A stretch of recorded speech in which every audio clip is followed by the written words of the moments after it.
Good day, ladies and gentlemen, and welcome to the Irish Funds Industry Association Webinar for Managers conference call. Today's conference is being recorded. At this time, I would like to turn the conference over to Pat Lardner, CEO of Irish Funds Industry Association. Please go ahead.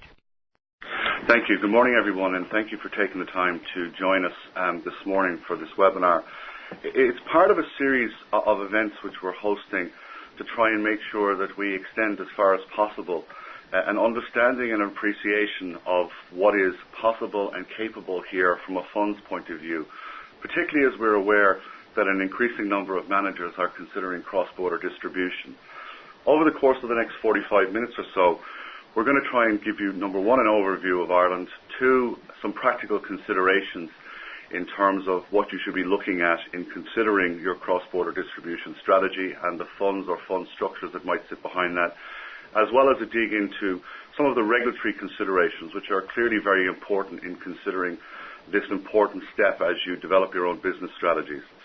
We're very grateful for your time, and we will try and keep the call to about 45 minutes with time for questions at the end. I might just direct you to the first slide in the presentation, whereas for those of you who aren't aware of Ireland, and particularly as a country, and the relevance of this is very important in terms of the development of the funds industry. So most of you are aware geographically in terms of where we're located. The economy is, while it's a small economy, it has always been an open economy with a very, very strong tradition in knowledge-based industries, and that extends not only to many areas of financial services, also into places like technology, medical devices, pharmaceuticals, and pharmaceutical development. Because of our physical positioning, because of the use of a common law system, because of our involvement and membership of the EU, we've also provided a very, very critical gateway. And we act as a very effective bridge, whether that be culturally or from a time zone point of view. You will also probably be aware that in the course of some of the outcomes that occurred from the financial crisis globally, that there has been fairly significant action taken here in relation to the reduction of external debt and also to effectively a regeneration in the Irish economy. It's fair to say that while that process has not been an easy one, it's one which we're very, very well advanced in. And it is our hope and expectation that Ireland will both exit its programme. And an important indicator for us has really been the fact that throughout the course of the last year or two, we have seen very, very strong foreign direct investment into Ireland, and that represents companies physically putting shovels into the ground in terms of manufacturing capacity, in terms of increasing numbers of firms choosing Ireland as a location for more significant operations. And it really just re-emphasizes a continuation of that earlier path as a gateway between markets. One symbol of the recovery and the regeneration in the economy, by no means the only one, is clearly a re-entry by the country and the sovereign into the debt markets. And while the numbers that you can see at the bottom of the slide there show a very important reduction in the price of Irish government debt. In fact, in the last couple of days, prices on 10-year debt have reduced even below 4%. And we've obviously seen some positive statements as well from some of the ratings agencies and indeed from the EU and other international bodies. How we link that into the funds industry is that because of the fact that the industry here is really trying to meet that global need, which is savings for either retirement provision or aged care provision, and indeed these needs are ones which are not traditionally being provided by governments anymore, means that there is a thematic here which has been very strong not only in the past but in the future. The fact that the industry here is effectively an exporter of services means that it is not actually linked in any significant extent to domestic demand or the domestic economy. And that's been very evident by the fact that when we look at growth in the industry, growth in the number of managers coming to locate here, that's been pretty much unabated over the course of the last number of years. It clearly is buffeted by the fact that we already have a reputation that is recognized and respected in this space. The relevance for that in terms of our positioning within the country is that obviously, as an industry that creates employment and revenues for the country, and in an environment where job creation and where added value employment is very important to any government, it means that we have a strong and very, very constructive relationship with governments and with the various mechanisms of the state. And while I won't dwell on it there, we have actually had positive affirmation of that in terms of our own Minister for Finance as recently as a couple of months ago. So I think what that says is that it is in the interest not only of the industry, but of the government and the state to make sure that the infrastructure, the capabilities, the span of services that are available here to support international fund managers and those seeking cross-border distribution is particularly strong. Just on the next page, we've just given you some high-level facts and figures, and it is fair to say that, it's amazing how quickly some of our dates and our data get actually outdated. The 2.3 trillion of total assets under administration, those are euro numbers. Actually, at the end of June, that number had increased to 2.5 trillion. So we're seeing continued growth. Most importantly, and I think for the audience on the call, it is the case, as you can see from the very top of the slide, that we are supporting over 900 fund managers and fund promoters here, over 400 of those being managers or promoters that have product domiciled here. They ultimately are the driver of what we do in this jurisdiction. Those promoters have actually led to, as I said, 2.5 trillion in total assets under administration. About 55% of that represents funds domiciled here, with the balance being a very significant business also in non-domiciled services. And what I mean by that is those funds which, while they may have their actual investment vehicle or structure located elsewhere, have chosen Ireland because of our ability to deal with complexity, service flexibility, and also the effectiveness and efficiency from a regulation, tax, and overall cost perspective. The way in which that we support all of those services is through the entities across the bottom of the page. And it's fair to say that the network of capability here is both broad and deep. And we have it in legal services, in audit and accounting, clearly in trustee, custodianship, administration. So therefore, whether you want the full range of services or indeed a part of that chain, we can answer it. And finally, but very, very importantly, just on the right-hand side of the slide, you can see that funds from Ireland have distribution to over 70 countries. And clearly that's a very, very key metric in terms of managers. And ultimately, our job at the end of the day is to connect you as investment managers with end investors. Why did the industry grow? Any number of very, very good reasons, but one would clearly point to the existence and development of regulated investment product structures that can be passported and distributed as being a key catalyst. And indeed, we are very, very keen to make sure it is understood that we are operating in a regulated environment which provides, we believe, comfort and certainty for investors, and also it gives investment managers the ability to have the comfort and confidence that what is being delivered here is best in class and within frameworks that are recognized in many countries around the world. The development of those product frameworks also occurred at a time where we had growing investment markets, and indeed as the asset management industry itself started to globalize. A normal or conventional path for many managers is, having developed a strategy or strategies and capability in their domestic market, that they will seek either in terms of business growth or business diversification, a desire to actually go and to expand their horizons beyond their domestic shores. And that's been very clearly part of our growth here. I think that when you take those macro factors and you actually add on to it the fact that there has been a very, very deliberate attempt here to being, as I said, regulated, transparent and open, to continually develop that legal and regulatory environment to make sure that we have the product solutions and the distribution opportunities that are key to people. So that's really by way of background. Just as we flick forward, and we've touched on these numbers previously, so I won't dwell on them, but you can see a steady and continuous growth in assets. Indeed, in the 23 years of the industry here, we've only seen 1 year where total funds or assets under administration declined, and that was obviously clearly in the midst of what was a very, very bad financial crisis. But even having said that, when we've seen, particularly I think in other jurisdictions, a bit of a struggle in terms of continued flow of assets into funds, that has not been an issue in our own jurisdiction, thankfully, and one that we're working very hard to make sure that we're supporting managers in any way that we can. By way of the final little piece of introduction, and this is really crucial, distribution and ultimately the ability to connect with investors is key. and we have distribution to a full range of countries backed up by double taxation agreements and memorandums of understanding across a wide range of countries, therefore giving you an element of both confidence and comfort that, whether it's a UCITS fund or indeed as we move into the AIFMD or into alternative investment fund managers directive worlds, that we have the solutions to support. Having made those numbers of introductory comments, what we'd like to do now is maybe get down into some of the practical considerations, and we're delighted that Lewis Bierman has joined us. And at this point, I might pass over to Lewis to bring us through the next part of the presentation. Thank you, Pat, and thank you for the opportunity to share some of the experiences that Perennial had when establishing its Dublin-based fund a number of years ago.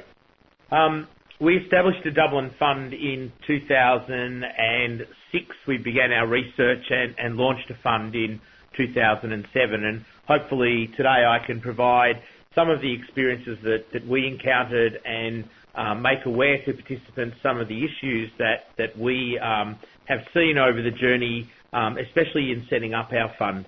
So firstly, when looking to set up a fund structure, the firstly and the most important point that I can't emphasise enough is really to do your homework, and that the homework in setting up a fund is really, I think, the most imperative part of the process. It's important to understand clearly the relationships that you need to have with who and how you will interact with those relationships. And one of the areas, of course, that we have to confront from an Australian perspective, and especially in a Perennial sense where we don't have staff on the ground in Ireland, is the management of the time zone. So it's important that the appointment of lawyers, the appointment of your accountants, the importance of the custodian and the trustee for the fund, and the directors is really imperative to that fund. It's imperative to understand the culture that those organisations bring, their preparedness and willingness to work with you in a different time zone, and also one of the questions that we had and answered is that when establishing our fund, we felt that from a custodian and trustee perspective, that it was important that the person that we partnered with there had an operation in our time zone. So that was one of the critical things that we worked on. So we believe that the homework part of the process and the time that we spent doing that really left us in a good position when we came to Ireland to meet with the people. And we think that's also a really important part of this process, is that there is no substitute for the on-ground due diligence that you should undertake when looking to launch a fund like this.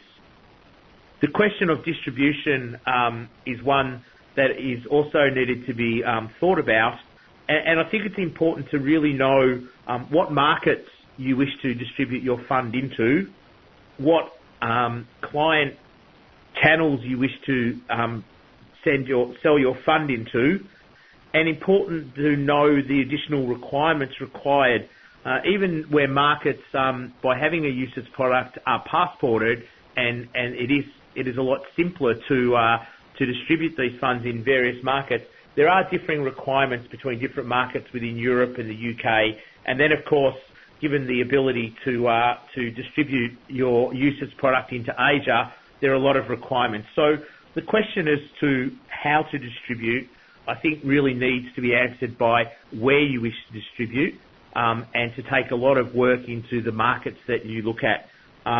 We primarily look to distribute our fund in the UK, and we've gone down a combination of fly-in, fly-out people from Australia and the appointment of third-party distribution. From a regulatory perspective, the key question, I think, is, not only do you understand what the regulations are for the fund, but also understanding the duties and obligations. And in terms of that, I think it's important to not only work with your lawyers to understand what your obligations are when running a UCITS product, but I think it's important that you're able to identify the differences between the obligations that you have when running a UCITS product from the obligations that you may have in your domestic market when running commingled products or investment mandates.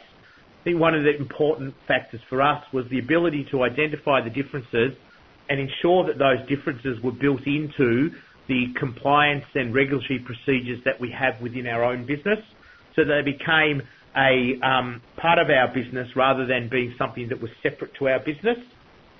We believe that the reliance that you place on lawyers and accountants and service providers to keep you up to date and compliant with the change in regulations is absolutely paramount. So it's not only the due diligence that occurs at the start, but we believe the ongoing visits to the Irish market to make sure that you actually have true partnerships with the people that you go into business with as your service providers. The operational aspects of the fund, I would say, initially we thought would be one of the more challenging ones, but pleasingly I think that once the identification of the timeline that your fund operates in was clearly mapped out, this became one of the parts of our fund that became much more easy to implement. And that without doubt that if you, like us, have no operations in the UK, that consideration of the time zone is absolutely imperative. If things like what are the cut-off times for investment? When will cash flow notifications be received? When, as an investment manager, will you have notification of those cash flows to be able to invest those funds? When redemption notices are received, and hopefully not too often do we receive redemption notices, but to ensure that you can actually raise the funds to meet the timeline of the redemption proceeds. When there are questions and queries from clients, how are they going to be answered? What's the role that the transfer agent will play in the fund in terms of dealing with queries from investors? Ensuring that you keep your website up to date with information about the fund. All of these operational aspects, without doubt, it's a challenge doing it from this time zone, but also without doubt with careful planning and careful work with your service providers, there's definitely an ability to be able to successfully launch and run a UCITS fund from this time zone. The next slide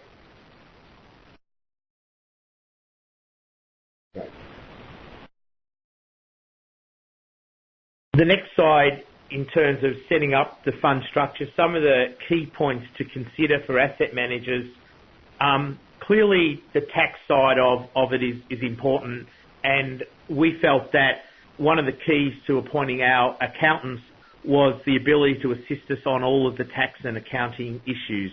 The initial advice that's required will often be dependent upon the instruments that you wish to hold in your fund, also the markets that you may wish to distribute into, and areas around distributions of income and how income is accounted for. They're really the areas where we've leaned quite heavily on the service providers to be able to provide us with the information when looking at where the tax issues may be, how we might need to access taxation treaties. And the other important thing, I think, is that from the tax perspective, you need to know exactly where you wish to distribute the fund and what markets you wish to operate in. And it's important when establishing the fund documentation that you actually provide yourself with broad enough documents that you won't find that you're prohibited from doing something should the markets you wish to participate in or the countries you wish to distribute in are not initially in your business plan to start with. And also, I think it's important to know exactly the instruments that your fund will hold, especially if you're going to invest in a fund that's going to make significant use of derivatives. In terms of the costs and TRs, excuse me, this is one of the areas where we spent considerable time talking to the market, talking to fund rating agencies and talking to potential clients. One of the key focus points that we had when discussing the fund was the fear that when the early days when the fund was launched and that it was quite small in size, that investors would have their performance negatively impacted through the recovery of costs by the investment manager and promoter. And in the discussions we had with the marketplace, we settled on the fact that our fund would have a fixed TER. We felt that this allayed the fears from potential clients, especially in the early days, that the fund would be loaded with recovery costs. We felt that it provided investors with certainty and certainly gave the investors some confidence that as a manager, we also had commitment to the product, because the success of the product was important for the manager, who would be, if the product was small and unsuccessful, be wearing the costs of that, not to the detriment of investors. So we felt that the fixed TER was a extremely important selling point in the early days of the fund. In terms of timelines to set up a fund, we think that picking the right partner to partner with is clearly not a quick process, and there are many relationships that need to be established. We think that the on-site due diligence to partners is probably the best way to get to know the service providers. We certainly leveraged relationships that we had in Australia with the major accounting and law firms, but we also took on board recommendations from other potential partners as to who were the strong operators in the marketplace. One of the considerations that we clearly had was that Perennial itself was not a well-known brand in the Irish or European markets, so therefore we felt it was imperative that we partnered with well-known names in that marketplace, really on the view that if we were partnering with strong names, that also gave us some credibility about the fund that we were running and the fact that people who had significant names were prepared to be in business with us. We also took it on board in terms of the setting up the fund to arrange a meeting with the regulator before we lodged any of our documents. This was suggested by our lawyers, and we found that to be very useful in understanding the requirements of the regulator, but also when the documents came across the regulator's desk, they were also aware of who Perennial was and what we were looking to do in the marketplace. One of the really time-consuming things for us was to appoint the fund directors. We have a self-managed fund and have two independent Irish directors, and we sought recommendations for directors from the final list of service providers that we went through, and then we undertook on-site interviews of those directors to ensure that the directors were aligned with the culture that we had as a manager, and also that we knew that for the long haul we'd be able to work with those directors, ensuring that we had a successful fund and a fund that would meet all of its regulatory obligations going forward. The fund directors is one of the most important appointments that you can make. So overall, we believe that the time for a fund is that we think that you should allow from sort of 3 to 6 months from the appointment of all of these service providers to the launch of the actual fund. The due diligence process prior to the appointment, I think that becomes very organisation specific according to potentially what other business you may have in the region or established relationships that you may already have. But I think from the time you appoint custodians, trustees, lawyers, accountants and fund directors, it should be sort of between that 3 to 6 month period to actually launch the fund. Just to a little bit of a case study that's provided here on the next slide. We think that, just to give you an overview of what we had done and to talk around the slide there, we established our fund as an umbrella UCITS fund, which enabled us to have one structure of which we could launch numerous sub-funds. So as we felt the need to be able to meet demand for other asset management capabilities, we had the structure in place that would enable us to launch other sub-funds within the single structure. We commenced our product in 2007 and we listed a pretty vanilla global REIT fund. So it was a fund that was only going to hold listed securities and really doesn't use derivatives at all, and has some FX exposure for the settlement of trade. So this was a very vanilla UCITS fund. The UK market was a key market for us in terms of looking at where we wanted to distribute. So we needed to ensure that all the requirements to be able to distribute the fund in the UK were met, and we ensured therefore that we also appointed a UK lawyer to assist us with making sure that all of the needs were met to be able to distribute this fund in the UK. We also identified other markets that we may look to distribute this fund into, including some of the other European markets and Asia. just to ensure that the documentation would allow us to easily distribute the fund in those markets should we wish to. In terms of the distribution side of it, we initially relied upon FCA licensed organisations to introduce us primarily to institutional clients for distribution and had a fly-in, fly-out process.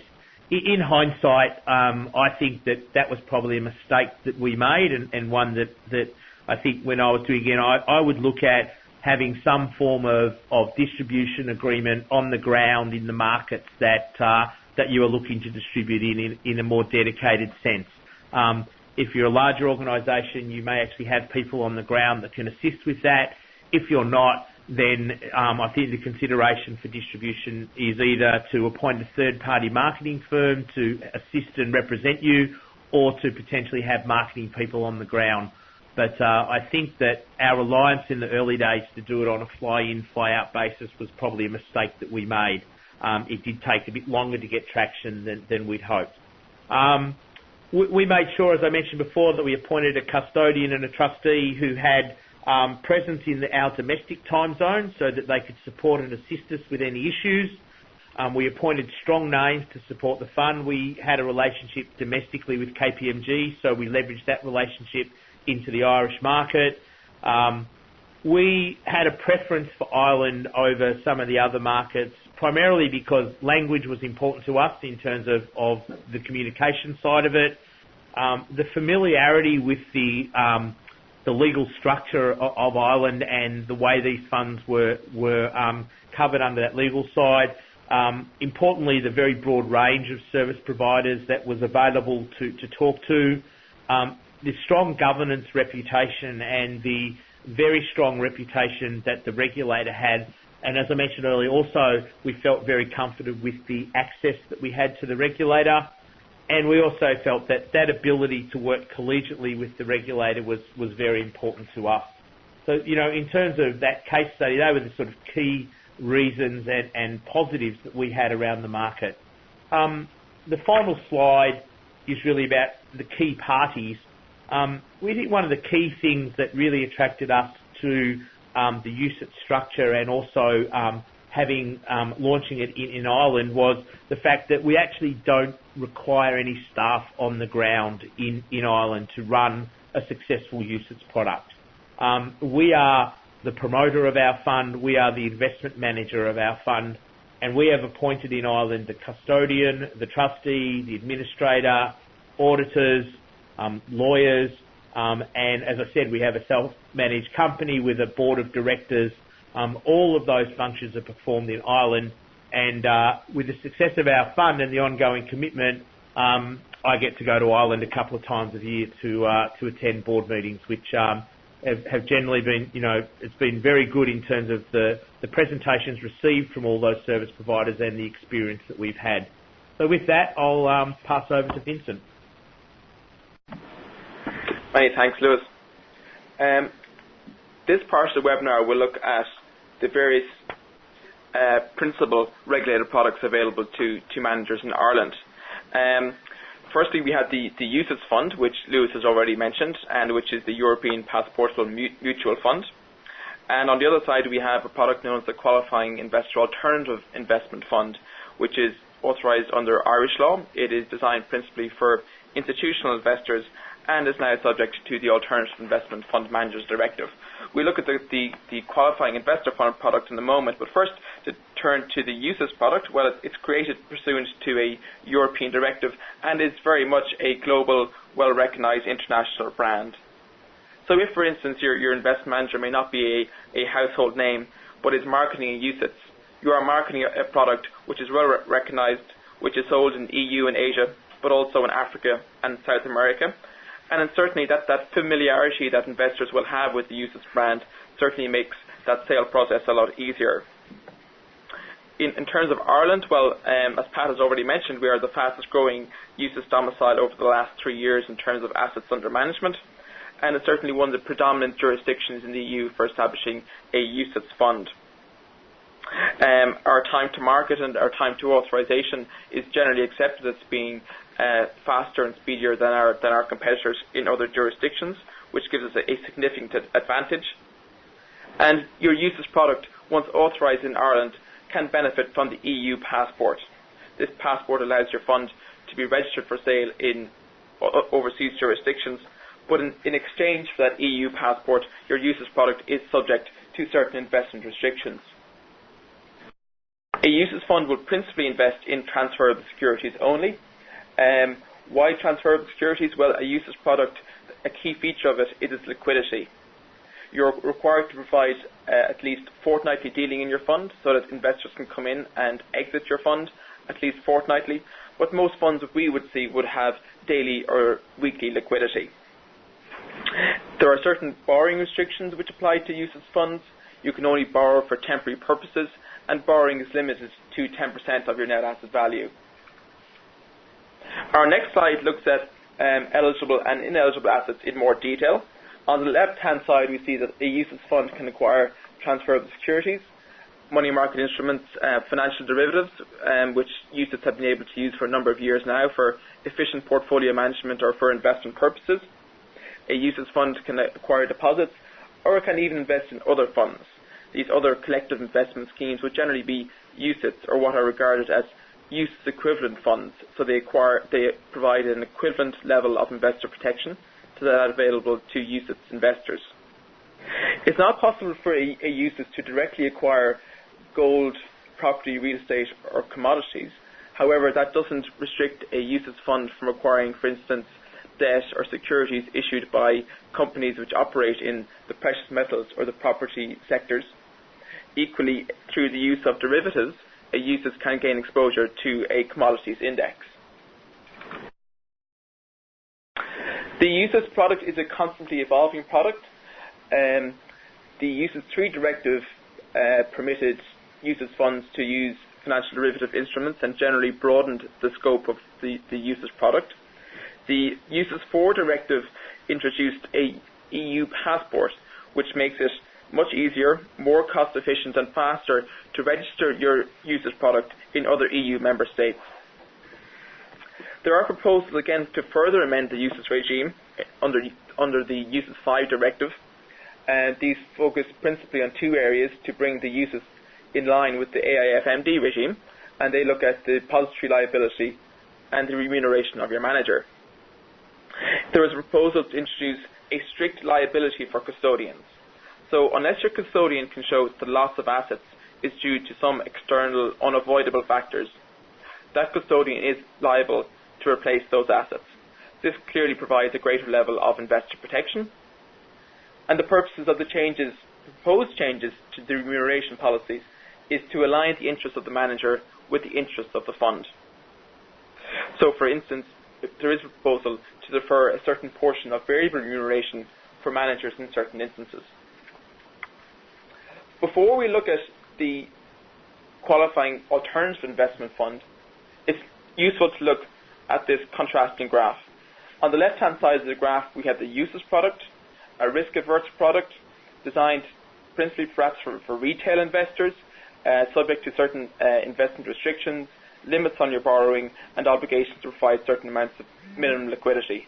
In contrast, at the other end of the scale, we have the non-UCITS qualifying alternative investment fund.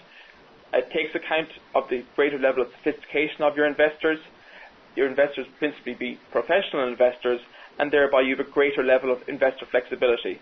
Your investment policies are subject to much less restrictions, and there's no restrictions on the borrowing your fund can make. So the qualifying alternative investment fund is a non-UCITS structure. It's authorised under Irish law. It is subject to a minimum subscription amount of €100,000 and is marketed to professional investors. In contrast to the UCITS fund, you can establish a alternative investment fund as a closed-ended product, which provides for no liquidity whatsoever. You can have a limited liquidity product, which provides for liquidity only once per year, and equally you could have a fund which deals much more frequently and is an open product. There are few investment and no borrowing limits, again taking account of the sophistication of the investors to whom this fund can be marketed. It's used most frequently for a fund for hedge funds, for a fund of hedge funds, for private equity funds, and for property funds. So in contrast to the Cayman Islands, for instance, the qualifying alternative investment fund is a regulated product. It's an onshore product, and this is clearly providing a degree of comfort for investors and presents significant marketing and distribution advantages over offshore jurisdictions. There is a high level of structuring flexibility as well as a fast-track authorization process. For alternative investment funds, the central bank operates a 24-hour authorization regime. This clearly is very appealing from a timing perspective. So what has been happening in the alternative investment funds market recently? Well, the significant development in this area was the recent introduction of the Alternative Investment Fund Managers Directive in July. So it is now possible to obtain authorization as an alternative investment fund manager, and qualifying alternative investment funds have already been authorized by the Irish Central Bank. So Ireland is already fully AIFMD compliant. We think Ireland is very well positioned to meet the challenges of AIFMD because we have a long-established and well-recognized self-managed product.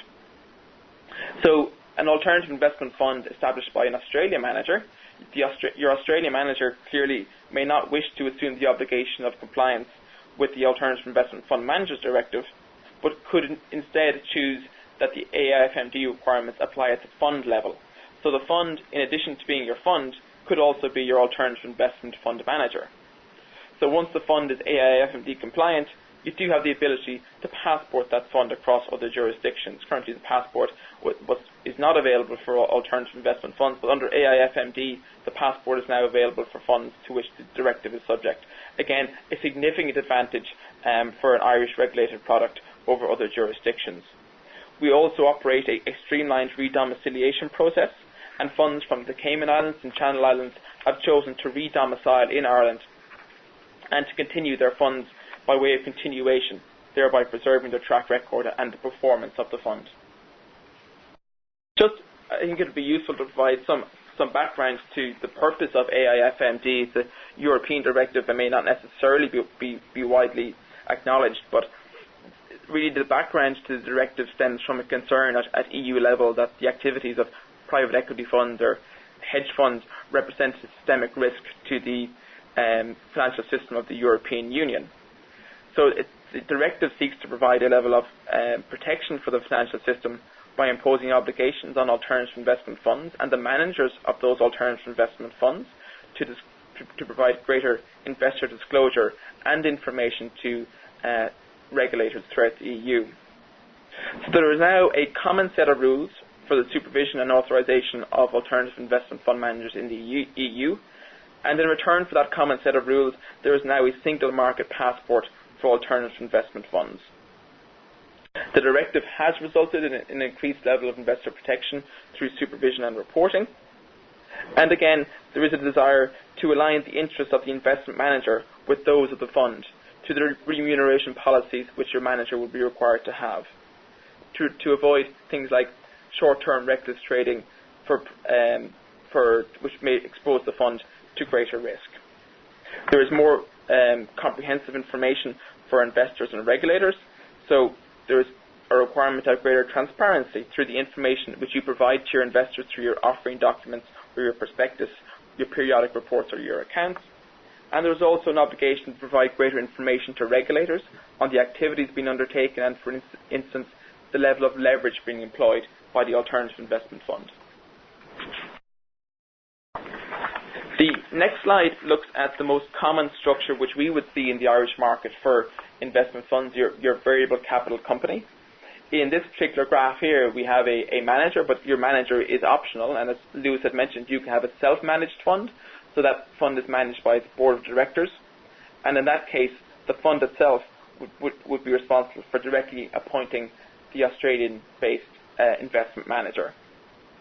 It is also possible to establish sub-funds of your umbrella, and there is a segregated liability process which applies to sub-funds within an umbrella, such that the liabilities of or assets of one fund cannot be used to meet the liabilities of a separate sub-fund within the one umbrella.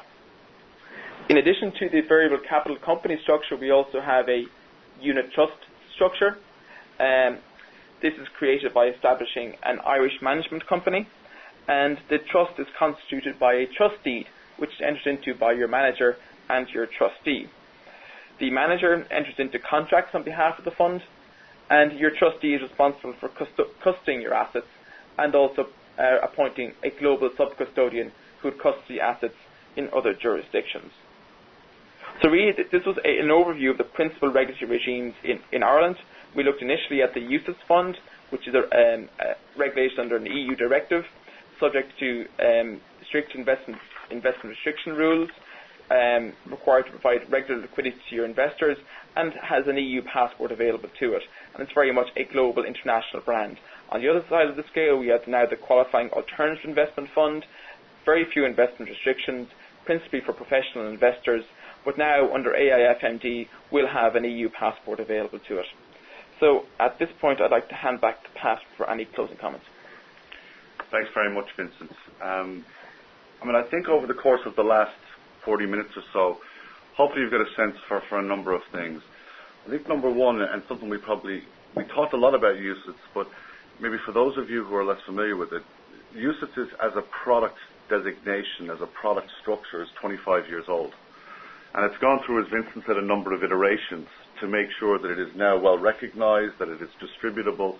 And in that sense, using a very, very well recognized product designation, whether it be UCITS, the use, I think, to Lewis's point about a strong network of providers means that for you as an investment manager, clearly you want to concentrate on your investment strategy and how you actually distribute it. And having a well-recognized structure that is both regulated, that is recognized in multiple jurisdictions, that has the backing of a strong sense of service provision, takes that part of the discussion, in the process of trying to raise capital, and makes it really, I suppose, an afterthought rather than the core thing, which is around what you as an investment manager are offering. Whether it's within the UCITS framework or indeed in the non-UCITS world, very important to say that the capabilities that have been built up here range from, the most simple short-term funds to ETFs to hedge funds, and therefore the range of capability here is extensive. And I would say if there is one comment that I get very regularly when I visit with clients of the jurisdiction around the world is their absolute confirmation that we deal with complexity well. And I think that the fact that some of the points that Lewis made around the fact that the regulator is a pragmatic regulator, that they're accessible, the ability as well for a full range of strategies to be supported is very important. And it was interesting as well that Lewis made the point about governance. We would see the whole area of governance as being very important. And we believe that we've actually been the first jurisdiction to develop certified investment fund director programs. And what that is to do is to make sure that given what is a fairly complex regulatory environment out there, that responsibilities are understood, that we operate to the best standards. Because as I said earlier on, the fact that we're operating in a regulated jurisdiction is very important. I think really when you want to sum up what it is we're trying to do, whether you're a large or you're a smaller fund manager, whether your strategy is of a very conventional nature or whether it's very alternative, the message that we're really trying to leave here is that we are already supporting managers from 50 different countries who have different strategies and expertises. I think Lewis's advice to really consider carefully, what are the types of investors you're trying to look at and what channels is very important. But I can say with confidence that we have provided an ability to connect fund managers with investors from a wide range of places around the world. Having spent some time myself in Australia, I understand the sophistication of that market. I also would be aware of some of the consolidation that exists in terms of a smaller number of larger funds from which in the institutional market you might seek capital. And therefore, for the very strong investment management capability that's been developed across Australia, it's very natural that it would seek to export those services as part of your ongoing strategy development. So with that, we might close the formal remarks, but leave it open for a couple of minutes if there are any questions. And I'm conscious of your time, so please, if by way of follow-up there's anything you want to get from us directly, either contact us or via our website. There is a wealth of information that both we and the range of service providers who are active in the market here can provide. But I might ask our moderator, our operator, if there are any questions, we might just open up for them. Thank you. Thank you. If you would like to ask a question at this time, please press the star or asterisk key followed by the digit 1 on your telephone. Please ensure that the mute function on your telephone is switched off to allow your signal to reach our equipment. If you find that your question has already been answered, you may remove yourself from the queue by pressing star 2. Again, please press star 1 to ask a question. We will pause for just a moment to assemble the queue. Again, if you'd like to ask a question, please press star 1. We have no questions queued. Well, it's seldom that we've ever been so clear and so well understood, which I think is a compliment to Lewis and Vincent. Given, again, as I said, I'm conscious of with time difference that we're approaching the latter part of the day in Australia. So in conclusion, I would say to you, one, this place, this jurisdiction, has an expertise in assisting fund managers which is well established over 20 years. Our determination to provide flexible and manager-orientated service provision is absolutely unquestioned. And I would also say as well that given the range of product, given the range of opportunity that is available, we believe that irrespective of what type of manager you are, if you have made that decision or in the process of making that decision that cross-border distribution is important for your firm and for its development, we believe that we can offer sensible, straightforward assistance and guidance, and hopefully that we can partner with you in the future. So with that, I might just thank you for your time, and we look forward to hopefully having a chance to reconnect with you soon. Thank you very much. That will conclude today's conference call. Thank you for your participation. Ladies and gentlemen, you may now disconnect.